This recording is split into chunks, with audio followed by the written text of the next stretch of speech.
तो मैं अपनी 8 महीने की बेटी की मॉर्निंग रूटीन शेयर कर रही हूँ। सुबह उठकर मतलब नाश्ता कर लेती हूँ, उसके बाद मैं इसकी मालिश कर देती हूँ और हल्के हाथों से ना इसके सर की भी मसाज कर देती हूँ सरसों के तेल से।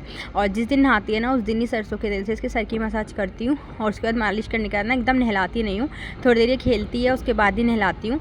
नहा ली थी, नहाने के बाद ना वे कपड़े वगैरह पहना दिए थे, ये सो गई थी और फिर सो के उठी थी। उसके बाद ना मैंने इसके बाल बना दिए थे, जब इसके बाल सूख गए थे अच्छे से फिर मैंने इसकी चोटी बना दी थी।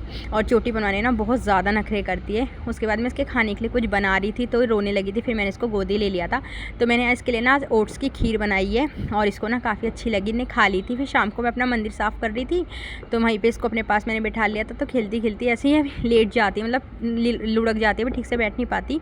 तो यहाँ मैं मंदिर साफ़ कर रही थी और बहुत दिन से ना मैं इस काम को टाल रही थी, तो मैंने आज इस काम को निपटा लिया, बहुत ज़्यादा अच्छा लग रहा था। फिर मंदिर साफ़ कर लिया था और फिर हम लोगों ने की पूजा और मेरे साथ ना गुड्डा ने भी पूजा करी और आज काफ़ी अच्छा रहा। तो बस आज के व्लॉग में इतना ही, मिलते हैं नेक्स्ट व्लॉग।